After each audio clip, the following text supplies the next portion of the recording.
మత్తయి రాసిన శుభవార్త 2వ అధ్యాయం మొదటి నుంచి కొన్ని వచనాలు మనం మార్చి చదువుదాం. 12 వరకు కూడా చదువుకుందాము. మత్తయి మొదటి నుంచి 12 వచనాలు. మీ భాగం గట్టిగా చదవండి. రాజైన హేరోదు దినములందు యూదయ దేశపు బేత్లెహేములో యేసు పుట్టిన పిమ్మట ఇదిగో తూర్పు దేశపు జ్ఞానులు యెరూషలేమునకు వచ్చి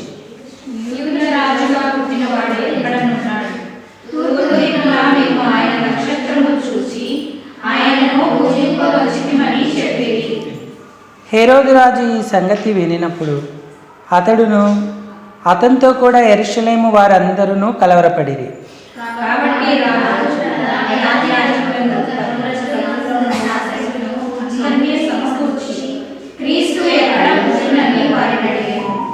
అందుకు వారు యూదయ బేత్లెహేములోనే, ఎలయనగా యూదయ దేశపు బేత్లెహేమా, నీవు యూదా ప్రధానులలో ఎంత మాత్రమును అల్పమైన దానవు కావు. ఇశ్రాయేలును నా ప్రజలను పరిపాలించు అధిపతి నీలో నుండి వచ్చును అని ప్రవక్త ద్వారా వ్రాయబడి ఉన్నదనిరి.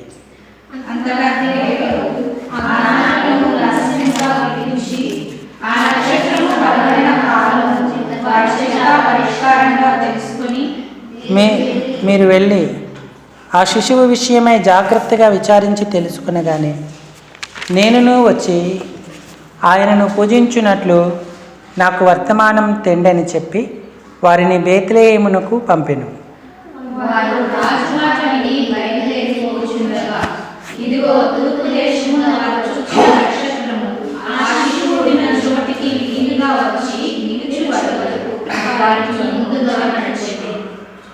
వారు ఆ నక్షత్రమును చూచి అత్యానంద భరితుల ఇంటిలోనికి వచ్చి తల్లి అయిన మరియను ఆ శిశువుని చూచి సాగిలాపడి ఆయనను పూజించి తమ పెట్టెలు విప్పి బంగారమును సాంబ్రాణిని బోలమును కానుకలుగా ఆయనకు సమర్పించి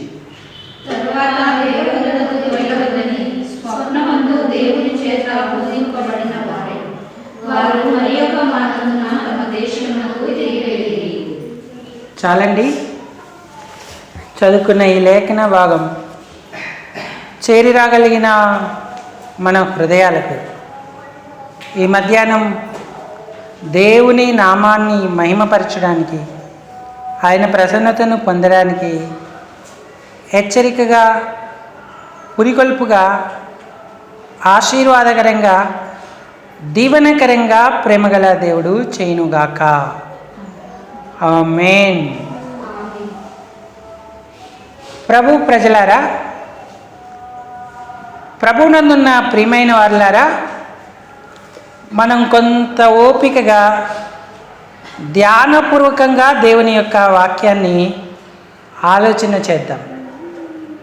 ప్రతి సంవత్సరం ఈ క్రిస్మస్ పర్వదినము అని జరపబడే దినం వస్తూనే ఉంటుంది, వెళ్ళిపోతూనే ఉంటుంది. నిజమైన క్రిస్మస్ అంటే ఏంటో మనం తెలుసుకోవాలి. దానికి అనుగుణంగా మన జీవితాన్ని మలుచుకోవాలి. అప్పుడు ఆయన ఆశీర్వాదాలకు మనం ప్రాప్తులమవుతాం. క్రిస్మస్ అంటే క్రీస్తును పూజించడం అని అర్థం. క్రైస్టమస్, క్రైస్ట్ అంటే క్రీస్తు, మాస్ అంటే పూజ. ఆయనను పూజించడమే క్రిస్మస్. పూజించడం అంటే మ్రొక్కడం, సాగిలాపడడం, ఆరాధించడం, కొనియాడడం, గణపరచడం. అవి పలుకులతో కావచ్చు, ప్రవర్తనతో కావచ్చు, ఇక మన జీవిత విధానం ద్వారా ఆయనను ప్రతి దినము ఆరాధించడమే క్రిస్మస్. దానికి ఒక ప్రత్యేక దినం అవసరం లేదు. నిజమైన క్రైస్తవులు నిరంతరం ఆయనను ఆరాధిస్తూనే ఉంటారు. కాబట్టి ప్రియులారా, ఇదేదో ఒక్క రోజు గడిపి వెళ్ళిపోవడం కాదు, కానీ ఆయన ఏమై ఉన్నాడో గ్రహించి, ఎందుకు వచ్చాడో తెలుసుకొని, ఎలా ఉంటే ఆయనకు మహిమ కలుగుతుందో ఆ విధంగా మనం ప్రవర్తించడమే నిజమైన క్రిస్మస్ ఆనందాన్ని ఆ పరమార్థాన్ని మనం గ్రహించేటట్టుగా మనకు అనుగ్రహిస్తూ ఉంటుంది. కాబట్టి ఈ దినం ఎంత శుభదినం, సర్వ ప్రపంచానికి శుభదినం. మన రక్షకుడు మన కొరకు పుట్టి ఉన్నాడు. మనల్ని పాపం నుంచి విమోచించి మోక్షానికి, తనతో పాటు యుగాయుగాలు ఉండడానికి తీసుకెళ్ళడానికి వచ్చాడు. ఎందుకంటే మానవులు పాపంలో పుట్టారు, పాపభూయిష్టమైన క్రియల చేతనే జీవిస్తున్నారు. పాపం చేసే ప్రతి వానికి పాపము వలన వచ్చు జీతం మరణం అనే నరకపు శిక్ష ఉంది. మరణించిన తర్వాత నరకంలో యుగాయుగాలు కాలుతాం మనం. ఆ పాపాలను పూడగొట్టుకోవడానికి మనం ఎన్నో పుణ్యకార్యాలు, దాన ధర్మాలు, ఇతరమైన మంచి పనులు చేస్తూ ఉంటాం. కానీ మానవుని పాపం తీసేయడానికి ఈ లోకంలో ఏ పుణ్యకార్యం, తీర్థయాత్రలు, జపతపాలు, నదీ స్థానాలు పనికిరావు. అందుకే పరమాత్ముడే పసిబాలుడిగా పశువుల పాకలో జన్మించి మనందరి పాప పరిహారం కొరకు ప్రాణం పెట్టి మనల్ని విమోచించాడు. మత్తయి అంటాడు కదా, తన ప్రజలను వారి పాపముల నుండి ఆయనే రక్షించును గనుక ఆయనకు యేసు అను పేరు పెట్టుదురు. యేసు అంటే రక్షకుడు. పాపులను రక్షించుటకు క్రీస్తు యేసు లోకమునకు వచ్చెనను మాట నమ్మదగినది, సంపూర్ణ అంగీకారమునకు యోగ్యమై ఉన్నది అన్నాడు. యేసు పాపుల రక్షకుడు. నేను పాపినని గ్రహించి పశ్చాత్తాపడిన ప్రతి వ్యక్తిని ఎంతగానో క్షమించి రక్షించే వ్యక్తిగా ఆయన ఉన్నాడు. మరి ఆయన నువ్వు అంగీకరించావా? నీ హృదయంలో ఆయన చేర్చుకున్నావా? అప్పుడు నువ్వు ధన్యుడవుతావు. మనం చేయాల్సిందల్లా ఏమీ లేదు, కానీ ఆయన నమ్మదగిన వాడు, నీతిమంతుడు గనక మన పాపాలను ఒప్పుకుంటే చాలు, ఆయన మనల్ని క్షమించి సమస్త దుర్నీతి నుండి పవిత్రులుగా చేస్తాడు. కాబట్టి అట్టి ధన్యత మనం అనుభవించాలి. ఈ పరమరక్షకుడు అవతరిస్తాడు, పాపాలను పరిహారం చేస్తాడు అని తూర్పు దేశమున ఉన్న జ్ఞానులు కొన్ని సంవత్సరాలుగా కనిపెడుతూ ఉన్నారు. అప్పుడు వారి గ్రంథాలలో రాయబడినట్టు పరమాత్ముడు అవతరించగానే పాలస్తీనాలో ఒక నక్షత్రం పుడుతుంది అని చెప్పబడింది. అది వారు గ్రహించారు. ఇన్ని రోజులుగా ఉన్నటువంటి నక్షత్రాల కంటే ఇప్పుడు ఒక ప్రత్యేక నక్షత్రం వారికి కనబడింది. వాళ్ళు గుర్తించారు. వాళ్ళు ఖగోళ శాస్త్రజ్ఞులు. అంటే అంతరిక్షంలో ఎక్కడెక్కడ నక్షత్రాలు ఉన్నాయి, పాలపుంతలు ఉన్నాయి, కొత్తగా ఏదొస్తుంది, కొత్తగా ఏది పోతుంది పాతది అని గ్రహించే జ్ఞానం కలిగిన వాళ్ళు.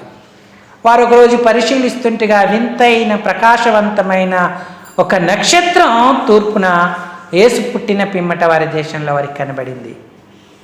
ఆ నక్షత్రాన్ని ఆధారం చేసుకొని జ్ఞానులు దాదాపు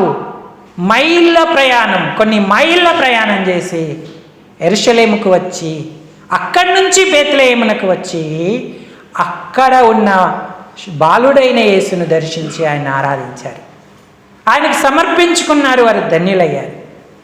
ఈనాడు సహజంగా క్రిస్మస్ అనగానే అందరికీ గుర్తొచ్చేది నక్షత్రం. నక్షత్రం లేకుండా క్రిస్మస్ జరగదు. చూడండి, ఇప్పుడు పట్టణాలు కానీ గ్రామాలు కానీ విద్యుత్ లైట్లతో ఎంత వెలిగిపోతున్నాయి. సాయంకాలం కాగానే ప్రతి క్రైస్తవుని ఇంట ఒక నక్షత్రం పైన కట్టేస్తారు. చర్చిలలో కట్టేస్తారు.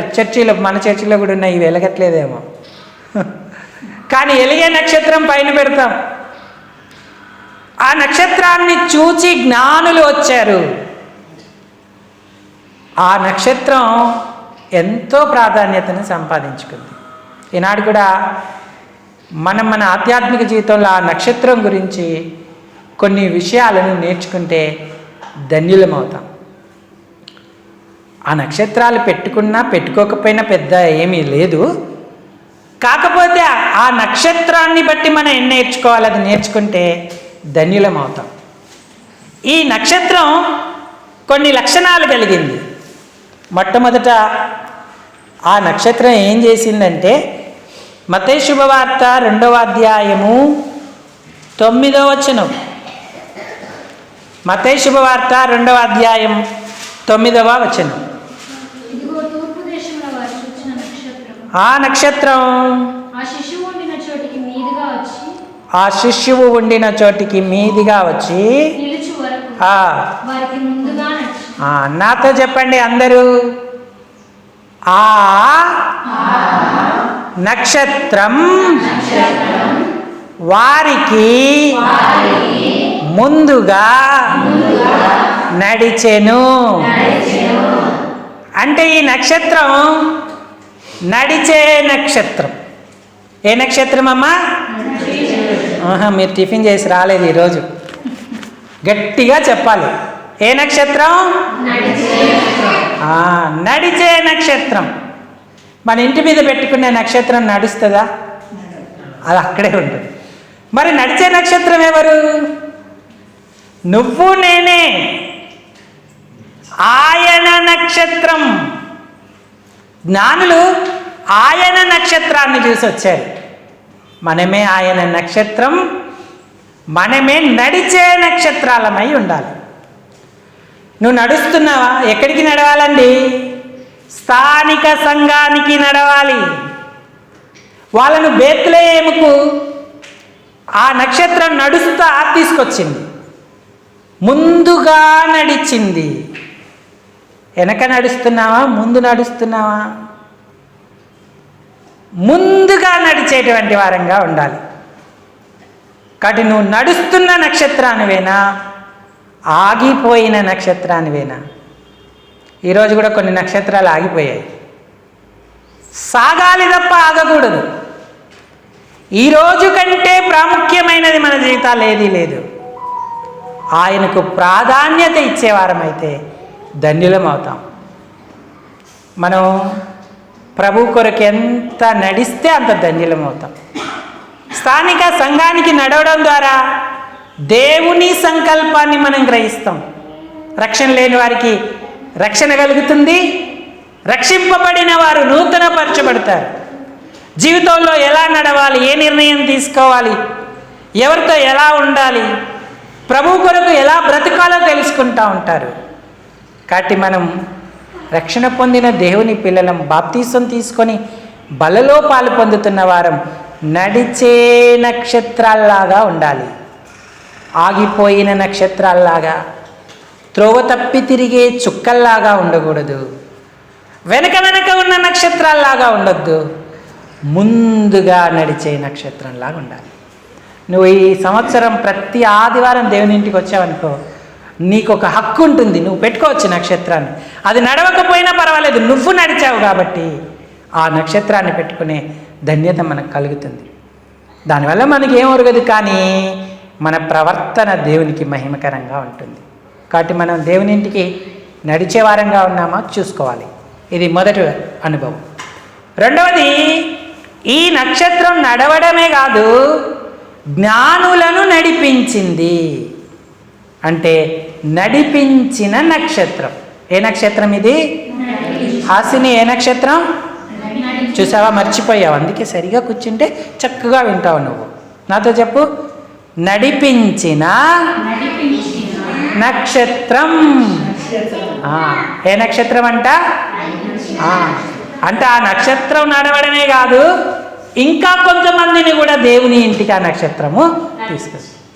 ఎవరిని తీసుకొచ్చింది? సుబ్బమ్మక్క ఎవరిని తీసుకొచ్చింది? జ్ఞానులను తీసుకొచ్చింది. ఎవరిని తీసుకొచ్చింది? వెరీ గుడ్, జ్ఞానులను తీసుకొచ్చింది. మరి ఈనాడు మనం ఎవరినైనా తీసుకొస్తున్నామా దేవుని ఇంటికి? అనేకులను మన దేవుని ఇంటికి తీసుకొచ్చే నక్షత్రాల్లాగా ఉండాలి. మన స్నేహితులు, బంధువులు, నెలవరులు, ఇతరులు ప్రోత్సహించాలి. అయ్యా ఆలయానికి వెళ్దాం, ఆదివారమే కదా. స్నేహితుల్ని పిలవాలి, తల్లిదండ్రులను, అన్నదమ్ములను, అక్కచెల్లెలను పిలవాలి. వారు రక్షణ పొందుతారు. రక్షణ లేకపోతే, రక్షించబడి ఉంటే ఆయన ఆరాధిస్తారు. కాబట్టి మనం ఇతరులను కలుపుకొని నడిపించేటువంటి నక్షత్రాల్లాగా ఉండాలి. మొదటిది మనకై మనం నడవాలి, రెండవది నడిపించే నక్షత్రాల్లాగా ఉండాలి, మూడవది ఆ నక్షత్రం నడవడమే కాదు నడిపించడమే కాదు, మూడవది ఏం చేస్తుందంటే ప్రకాశిస్తూ ఉంది. ఏం చేస్తూ ఉంది? ప్రకాశించే నక్షత్రం. అది ఆరిపోలేదు, దాని వెలుగు ఇంకా ఇంకా ఎక్కువ అవుతూ ఉంది. ఎందుకంటే అంధకారంలో ఉంది. అంధకారంలో ఆ నక్షత్రం వెలుగుతూ ఉంటే జ్ఞానులు స్పష్టంగా మార్గం గుండా నడవగలిగిన వారిగా ఉన్నారు. కాబట్టి మనం కూడా ప్రకాశించే నక్షత్రాల్లాగా ఉండాలి. ఇక్కడ ఒక వచనం చదువుకుందాం. దానియేలు గ్రంథంలో ఎవరు ప్రకాశించే నక్షత్రాలంటే అక్కడ చెప్తా ఉన్నాడు. 12వ అధ్యాయంలో రాయబడి ఉంది. 12వ అధ్యాయము 3వ వచనం, 12:3 చదవండి. బుద్ధిమంతులైతే ఆకాశ మండలములోని జ్యోతులను పోలిన వారై ప్రకాశించెదరు. నీతి మార్గం అనుసరించి నడుచుకొనున్నట్లు ఎవరు అనేకులను త్రిప్పుదురో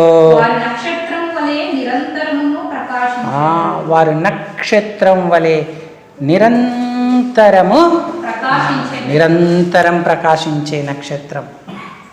ఎవరు అనేకులను త్రిప్పుదురు అన్నాడు. మనము దేవుని పిల్లలను దేవుని ఇంటి వైపు తిప్పాలి, లోకం వైపు తిప్పకూడదు. అమ్మా ఈరోజు ప్రభుదినం, ఎందుకు రాలేదు ప్రభుదినం? త్వరగా వెళ్ళాలి, దేవుని ఇంట్లో కనబడాలి.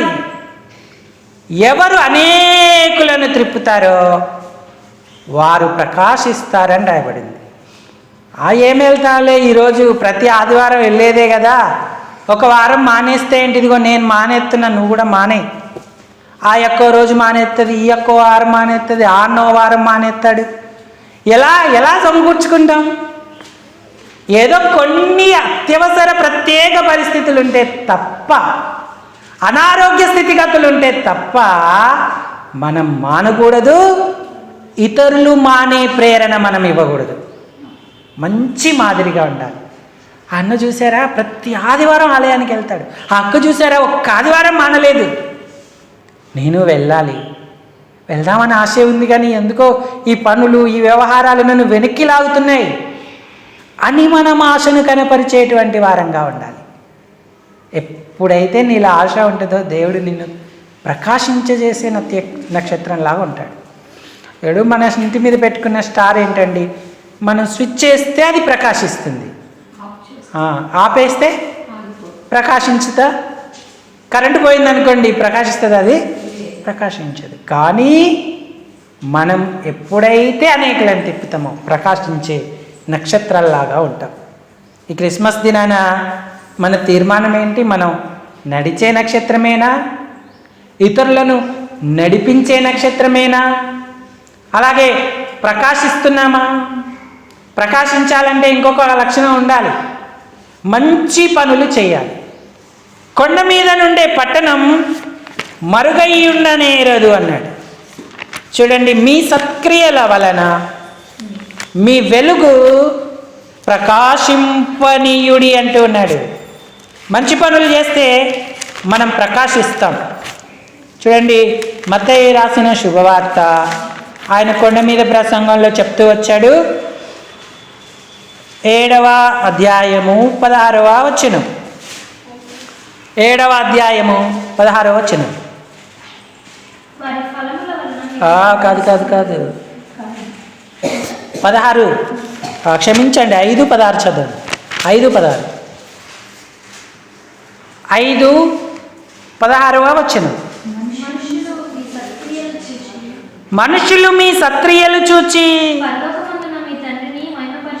పరలోకమందున్న మీ తండ్రిని మహిమపరచునట్లు మీ వెలుగు ప్రకాశింపనీయుడి అన్నాడు. నాతో చెప్పండి, మీ వెలుగు ప్రకాశింపనీయుడి వారి ఎదుట అంటూ ఉన్నాడు. ఎట్లా ప్రకాశిస్తామంటే సత్క్రియలు చేసి ప్రకాశిస్తాము అన్నాడు. మంచి పని చేసేవారు ఎప్పుడూ తల ఎత్తుకుంటారు, ప్రకాశిస్తారు, మంచి నక్షత్రంలాగా ఉంటారు. ఒక ఆవిడకి క్రిస్మస్ పర్వదినాన రాత్రి 24వ తేదీ రాత్రి ఒక కళ వచ్చింది. వినండి, ఏం కళ వచ్చిందంటే యేసుప్రభు వారు కనబడి, అమ్మా రేపు నేను మీ ఇంటికి వస్తున్నానమ్మా, నా కొరకు నువ్వేం సిద్ధపరుస్తావు తల్లి అన్నాడు. ఆ మాట వినగానే ఈమెకు మెలకు వచ్చింది.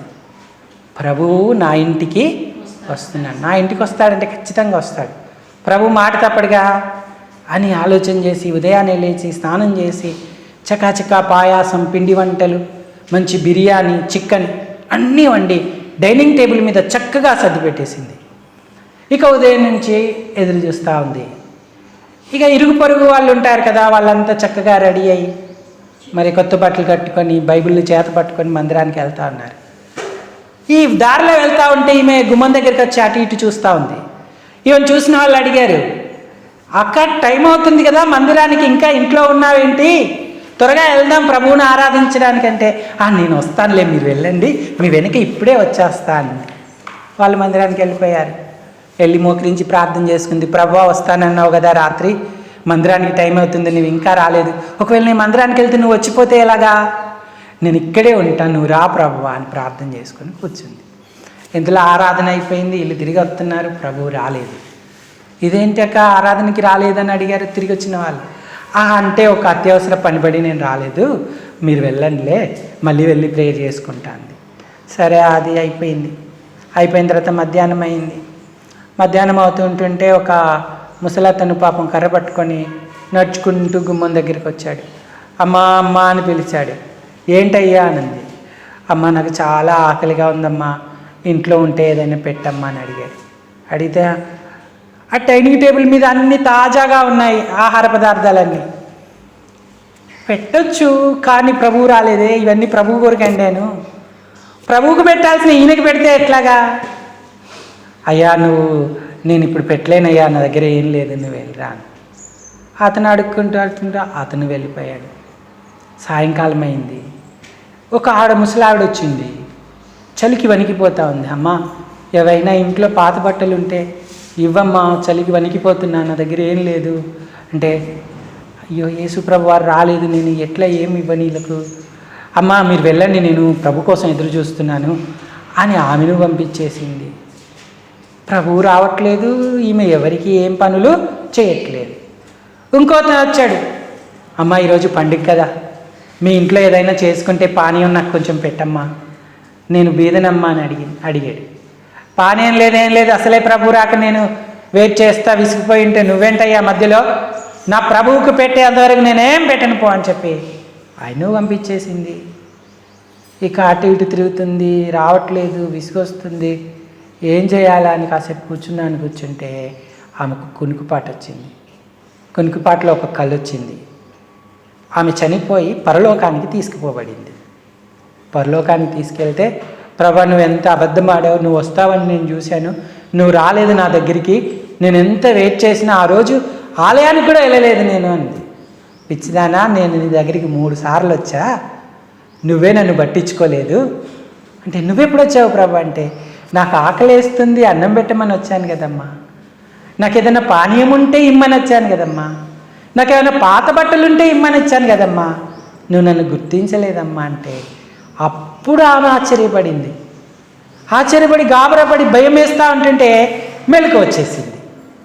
మెలకు వచ్చి చూసి ఇప్పుడు తల్లడిల్లిపోయిందో, ప్రభువు వచ్చినా కూడా నేను పట్టించుకోలేదా అనుకుంది. మత్తయి సువార్త 25 రాయబడింది, అల్పులైన ఈ నా సహోదరులలో ఒక్కడికి చేసితిరి గనక నాకును చేసినట్టే.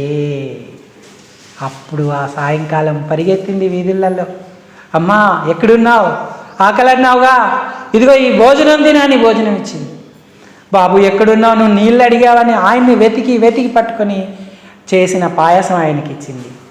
ఇంకా ఇంకొకతని దగ్గరికి వెళ్ళింది, చలితో వణికిపోతున్న అమ్మ దగ్గరికి వెళ్ళింది. అమ్మ నువ్వేం బాధపడకు, ఇదిగో ఈ దుప్పటి కప్పుకొని దుప్పటి ఇచ్చి ఆమెకు చీర ఇచ్చి ఆమెను ఆదరించింది. అదే సత్క్రియలు, మన వెలుగు ప్రకాశించేది. ఈ క్రిస్మస్ దినాన నువ్వేమిచ్చావు నీ వెలుగు ప్రకాశించడానికి? అబ్బాబ్బాబ్బా మేము చాలా బీదవాళ్ళమండి, కటిక దారిద్ర్యం అనుభవిస్తున్నాం, ఒక్క రూపాయి మా ఇంట్లో లేదండి, మేము సంఘానికి ఇవ్వలేము, సేవకులకు ఇవ్వలేము, అన్ని జనులకు ఇవ్వలేమని చెప్తున్నావా? నీ వెలుగు ఎప్పుడు ప్రకాశిస్తుంది? ఎన్నో వ్యర్థమైన వాటికి మనం ఇస్తూ ఉంటాం, అనేక రకాల నష్టాన్ని పొందుతూ ఉంటాం, కానీ అవసరమైన దీవెన కలిగే సమయంలో మనం ఇవ్వలేకపోతూ ఉంటాం. అది నిజమైన క్రిస్మస్ ఆనందాన్ని మనకి ఇవ్వదు. కాబట్టి ప్రియులరా, వెలుగు ప్రకాశించాలి. మంచి పనుల ఫలితం తిరిగి మనకే కలుగుతూ ఉంటుంది, మనకే దీవెన కలుగుతుంది. ఎప్పుడైతే ఆయనకి ఇస్తామో ప్రకాశించే నక్షత్రాల్లాగా ఉంటాం. మొదటిది నడిపించిన నక్షత్రం, రెండవది మొదటిది నడిచిన నక్షత్రం, రెండవది నడిపించిన నక్షత్రం, మూడవది ప్రకాశించిన నక్షత్రం. ఈ నక్షత్రం ఇక నాలుగవది ఇంటిలోనికి వచ్చింది, అంటే ఇంటి పైన నిలిచింది. ఆ తర్వాత ఏమైంది? అదృశ్యమైంది. మళ్ళీ కనపడ్డదా? మళ్ళీ కనపడలే. మనం కూడా ఏది చేసినా కనబడకూడదు. మనం నడిపించిన మంచి పనులు చేసిన అదృశ్యంగా ఉండాలి. అంటే మహిమ మనకు తెచ్చుకోవద్దు, దేవుడికి తెచ్చుకోవాలి. దేవునికే మహిమ ఆరోపించాలి. ఇచ్చింది ఇవ్వడం అది ఆయన కృపే అని మనం గుర్తించుకోవాలి. మనం ఇస్తున్నాము అంటే ఇచ్చేవారిగా చేసింది దేవుడే. ఆ నక్షత్రం ఏనాడు డంబానికి పోదు. మీకు తెలుసా, వాళ్ళు తూర్పు దేశపు జ్ఞానులు, నేనే వాళ్ళని ఇక్కడికి తీసుకొచ్చి చెప్పింది. ఎప్పుడైనా ఆ నక్షత్రం ఏ సమయంలో కూడా డంబం పడలేదు, అతిశయ పడలేదు. మన వల్ల కొన్ని మంచి పనులు జరగచ్చు, కానీ మనం అతిశయ పడదు. నాదేముందయ్యా, అంతా ప్రభువే చేశాడు, ప్రభు తీసుకొచ్చాడు, ప్రభు బలపరిచాడు, ప్రభువుకే మహిమ అని మనం చెప్పగలగాలి. ఇది నక్షత్రం యొక్క పాఠం. క్లుప్తంగా చెప్పాను మీకు 4 అనుభవాలు. మొదటిది నడిచిన నక్షత్రం, రెండవది నడిపించిన నక్షత్రం, మూడవది ప్రకాశించే నక్షత్రం, నాలుగవది మహిమను కోరుకోని నక్షత్రం. అందుకే ఇప్పటికీ ఆ నక్షత్రానికి విలువ ఉంది. ఆ నక్షత్రాన్ని అందరూ కోరుకుంటారు. నక్షత్రాన్ని ఎవరు కూడా ఏమీ అనరు, నక్షత్రాన్ని ఇంకా కావాలనుకుంటూ ఉంటారు. కాబట్టి ఎంత ధన్యత! క్రిస్మస్ అంటే అదే. అలాంటి అనుభవాన్ని మనం పొందుతున్నామా? ఎన్ని సంవత్సరాలు జరిగినా ఏం నేర్చుకోకపోతే ఎన్ని క్రిస్మస్ వచ్చినా మనకేం ప్రయోజనం ఉండదు. ఏదో వస్తాం, కూర్చుంటాం, వెళ్తాం. దానివల్ల దేవుని వాక్యాన్ని మనం నేర్చుకోలేక నిరర్ధకం చేసేవారంగా ఉంటాం. కాబట్టి అలాంటి స్థితి నుంచి తప్పించబడదాం. మనం ఆయన నక్షత్రాలము, ఎప్పటికీ నడవాలి, నడిపించాలి, ప్రకాశించాలి. అంతేకాదు అదృశ్యమై ఉండాలి. కొన్ని చర్చెస్లో గొడవలు, ఈ వస్తువు నేను తెచ్చా, ఆ వస్తువు నాది, ఈ వస్తువు పెట్టకపోతే కోపం, ఆ వస్తువు పెడితే కోపం, నాయే ఉండాలి అన్నీ. ఎందుకంత అతిశయం? నీకు ఇచ్చింది దేవుడే కదా. దేవునికి ఇచ్చిన తర్వాత దాని గురించి మనం మాట్లాడద్దు, పలకద్దు, మర్చిపోవాలి. అంతే, అది నాది కాదు, నాది కాని దాని గురించి నన్ను మాట్లాడకూడదు. ఎప్పుడైతే అలాంటి మనసుతో ప్రభుకి ఇస్తాం, అప్పుడు ఆయన మనల్ని ఆశీర్వదిస్తాడు. భక్తి అంటేనే ఇవ్వడం, సమర్పించుకోవడం. జ్ఞానులు ఏం చేశారు? బంగారము, సాంబ్రాణి, బోలము. బంగారం ఇమ్మంటే ఇస్తారా మీరు? సుజాత ఇస్తావా? పొడి పాస్టర్ గారు అంట కదా. అది కాదు బంగారం అంటే. ఇప్పుడు మన ఆత్మసత్యాలతో కూడిన ఆరాధనే. వెండి బంగారాలు మనకొద్దు, కానీ క్రమంగా ఆలయానికి వచ్చి వాక్యం విని ఆరాధించి ప్రార్థనలో ఎదిగితే ఎంత ధన్యత మనకు. దేవుడు అవే కోరుతున్నాడు. వెండి ఆయనదే, బంగారం ఆయనదే, 1000 కొండల మీద పశువులు ఆయన. ఇవ్వక దరిద్రులు అయ్యేవారు ఉంటారు, వెదజల్లి అభివృద్ధి పొందేవారు ఉంటారు. కాబట్టి అలాంటి ధన్యత కోరుకుందాం. ప్రభువా నాకు చెప్పు, నేనేం సమర్పించుకోవాలి నీకోసం, నీ ప్రజల కోసం. నన్ను వాడుకో ప్రభా, నీ ఆశీర్వాదంతో నన్ను నింపని ప్రభుని అడుగుదాం. ఈ తలంపులను దేవుడు దీవించును గాక. అందరూ తలలోంచి కళ్ళు మూసుకోండి, ప్రార్థన చేసుకుందాం.